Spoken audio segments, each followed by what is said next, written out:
Hi everyone, it's William with the Grand Duke Dmitri YouTube diary series, and today it really is a diary series. We just finished a long letter that Dmitri wrote to his sister from Sanatorium Schatzalp on the 23rd of September, 1939. He'd been at the sanatorium for 3 weeks when he wrote her.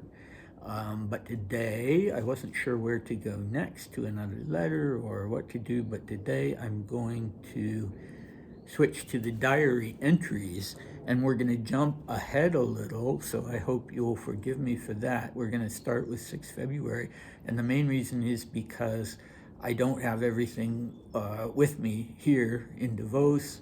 It's kind of haphazard. I'm not an organized person. I don't have the diaries with me, but I happen to have this week's worth of diaries. Well, I have several weeks worth of diaries, beginning with the 6th of February. Before that, Dmitri really, well, in January he was writing, but in September, October, he wasn't writing much. He was writing letters. He wasn't writing much in his diaries, at least initially. But anyway, it doesn't matter because I don't have those with me. So we're going to jump ahead to February. Our recap: at the end of that letter, he was in a very good mood as he wrote that letter. He was very optimistic about his eventual recovery, particularly because he believed that his mystical his mystical beliefs would further his healing and see him through this experience. So, yeah, these are kind of, he's not in a bad mood as he writes these diary entries, but we can see that it's still frightening for him, and he's still having some issues with depression and anxiety. Also, in that last section of the letter, he had given up smoking, and he was getting intense medical treatment, which he hadn't anticipated, and it was unpleasant, but he was glad they were doing it because it convinced him that he wasn't a lost cause, in which case they would, he thought, just have put him to bed and not done anything else. And the other thing that he did at the end of that letter and was doing throughout the letters was to imagine what the Russian emigres, the Russian colony in France, what people were saying about him behind his back, imagining nasty things, but also sort of in a humorous vein. Dmitri was embarrassed about having this disease, but he could always see the funny side of things. That's one of the things I like about him. All right, so let's dig in. I'm thinking of going from the 6th of February, which was a Monday, to the 10th of February, which was a Friday, but we'll see how far we get before the time runs out. Okay, 6 February 1940, Monday, shots out. Received a letter from Polly, temperature normal all day, weighed 76 in the morning, gain of 0.400. Overcast weather. Around 7 p.m. I suddenly started coughing and some vile stuff came out of my throat with old brown blood. It's all frightful. Received a letter from Poor Brick, who is not at all angry at me. Poor Landau is in the final stage of tuberculosis in England. He's in the hospital. Reggie is coming here. So Reggie is Poor Brick's first name. 7th February 1940, Tuesday. I feel much better. Joined Sidney Beer and his Austrian wife for lunch in Davos. She is very beautiful. Went home and stayed in bed until dinner. Called Giselle. She is better. Reggie cannot manage to leave England. A frightful storm has been raging there for more than a week already. This evening, some kind of professor gave a lecture about submarines and blank, a word I couldn't make out. Giselle is Mrs. Purbrick. She is Reggie's wife. 8 February 1940, Wednesday. Letter and check for 9,000, salary to the general, feeling excellent. Had a checkup with Maurer today. I was terribly scared to go to the consultation, thinking there must be complications after all those secretions. But he said I was better and had been successful. So he then puts a sign of the cross, Dmitri does. Very bad news about Finland on the radio. The Bolsheviks have apparently broken through the front line. The poor Finns, we must hope that it is not the beginning of the end. Okay, I am going to stop there because there are several things that need to be discussed in relation to those diary entries. Now, Paulie had been sent to the United States to his mother at the beginning of in December of 1939. That had been really heartbreaking for Dmitri, and he'd responded in an emotional way and told his sister, well, this is just great. Now I don't have a wife or a son.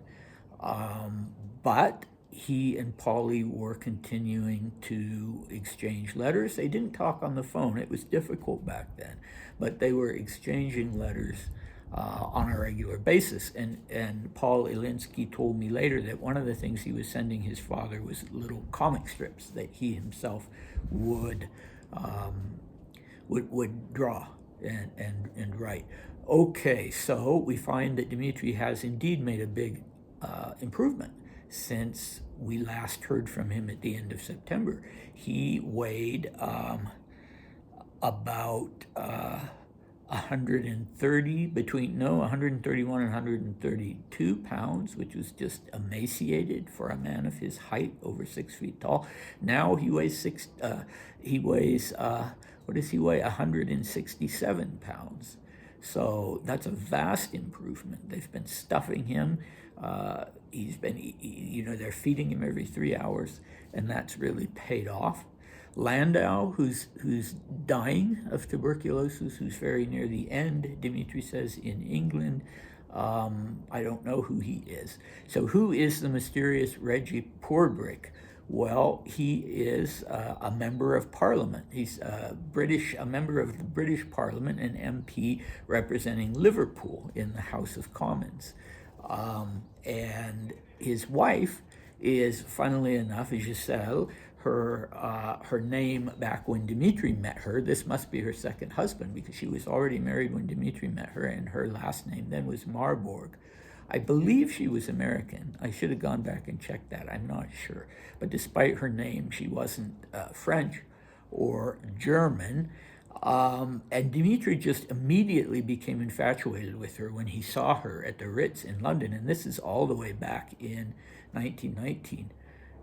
Maybe even it would have been 1919.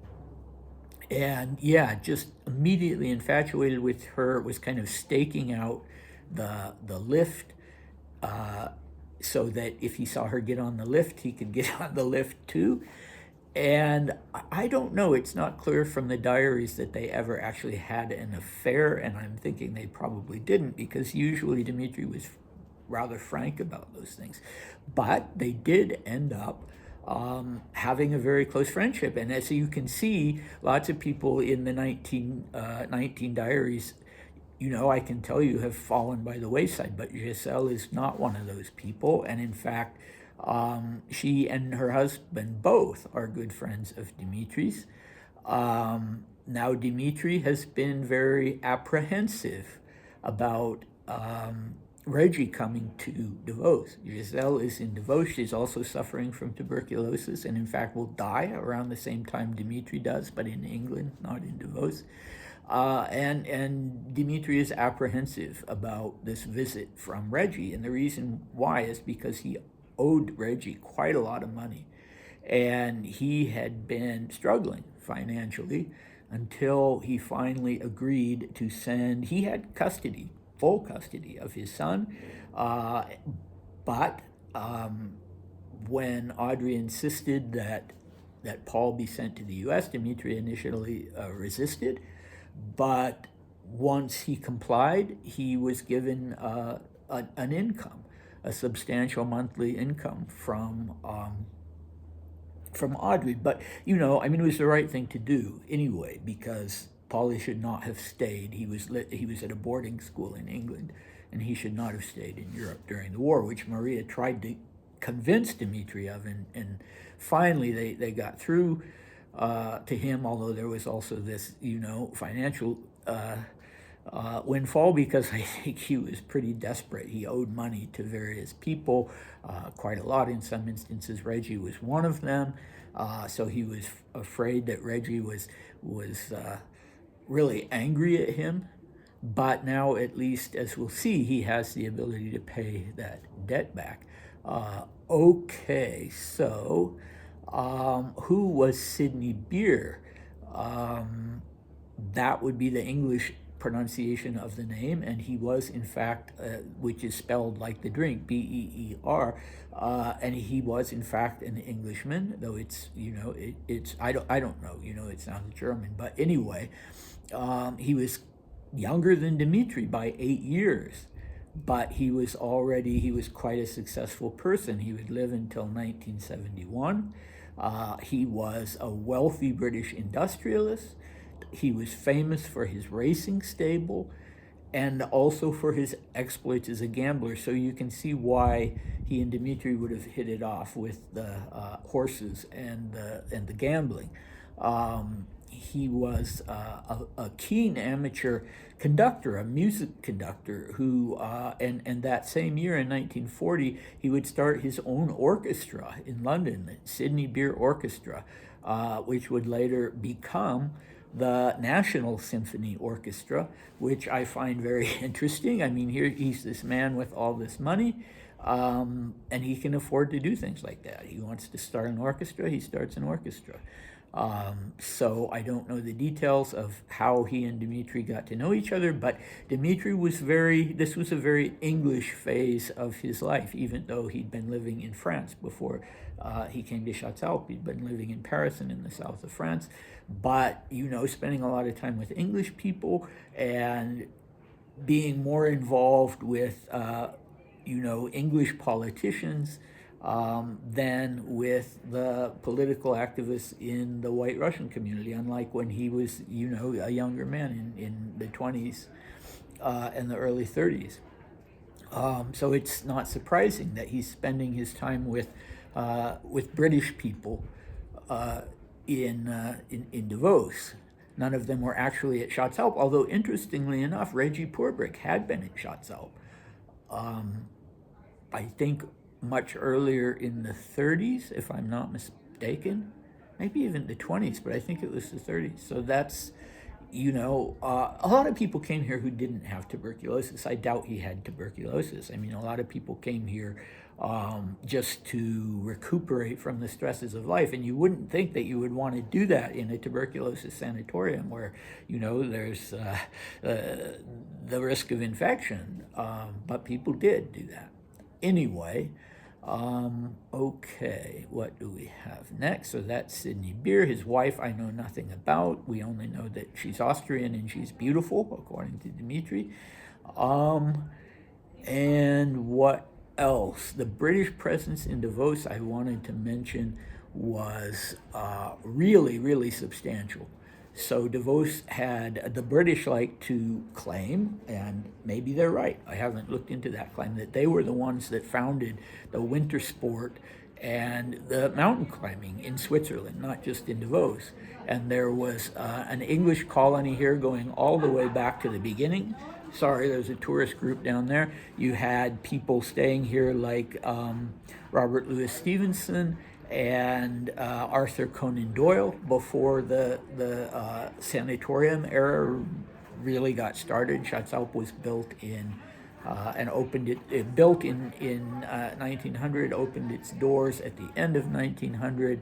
There were some sanatoriums that were a little older, but even before the sanatorium era, British people would come to Davos both for winter sport and if they had any kind of lung complaints or medical complaints, and they would just rent a house or buy a house. So there was an English library here, there was an English church here, and yeah, it was primarily English people, although you had very few Welsh or Scottish, but you would eventually have a lot of Irish as part of the British community in Davos. And several Irish people here at Chatzalp, but also several English people. While Dmitri was there, they were very prominent. Okay, so where did we end then? So the general, if you remember him, he was one of Dmitri's staff, and somebody that Paul Alinsky was very fond of. I'm not sure exactly what he did. I don't believe he was a general. That was his nickname. He was a member of the Wrangel family, but he was not the famous Pyotr Wrangel, the one that anybody would associate with the name General Wrangel. Anyway, Dmitri has sent him a check for 9,000 probably French francs, I would guess. I didn't look that up to see how much it would have been, but Dmitri is finally able to do this now that he's getting this monthly money from Audrey. Okay, so he's feeling very well, but it's still scary having this disease. I mean, I think a lot of us associate tuberculosis with having sudden, violent hemorrhages from the lungs that just, a person has this hemorrhage and they die. I think that's how Nicholas II's younger brother, George, I think that's how he died. He'd had tuberculosis, and I think he just had a sudden hemorrhage. So Dmitri, all of a sudden, he's feeling well, but all of a sudden, he's coughing up blood and other vile stuff. He tells us the blood is old, so it's not fresh blood, so he's not having a hemorrhage, but it's still scary. And yeah, where did we stop? Okay, yeah, it's still quite scary for him. And did we get to the part where he says he's feeling despondent? No, I don't think so. The lecture is interesting. He obviously went to at least part of this lecture because he mentions that it was about submarines and something else, and he must not have been paying too much attention or been too interested, because he just notes that it was some kind of professor. He was never all that interested in naval things. I think I would have found that lecture very interesting. Maybe it probably wouldn't have been in German. Would it have been in German? I don't know. He doesn't say. That's another thing. I don't think his German would have been good enough to get too much out of a lecture at that time. But it was one of the things that they had at Schatzhaupt and other sanatoriums in order to keep the patients from, just getting completely bored and falling into a funk. So another thing that I should have started talking about is the fact that he's doing so well that he's now allowed to go into Davos for lunch. And if he was in a strict sanatorium, that would not have been allowed. But the criteria for that were that he had a normal temperature, that his weight was up, and probably also that they would have been testing regularly what he was coughing up to see what the bacterial load was, how much, if they could culture TB bacilli. And if they couldn't, then a person could get out and about without the worry of spreading the infection. So that may have been the case with him, in the fact that he didn't have, he doesn't mention it, so I don't know if it was something they did, but the fact that he was out and about makes me think that yeah, he didn't have cultural bacilli, or else very few. And that doesn't mean that he was cured of the disease at all. That just means that he wasn't producing, it wasn't getting out. He wasn't producing all that much of it. I've ended up going a long time again. So yeah, I guess we better stop there. Well, no, we've got to talk about Finland. Listening on the radio to news about Finland, and Maurer would write to Maria that Dmitri just hung on to every bit of news coming in on the war. Finland, this is the Winter War. The Soviets opportunistically went into Finland because, you had Russia, or you had the Germans in in Poland, and the Germans had made this truce with Russia. So, Stalin thought, okay, what can they do then if I go into Finland?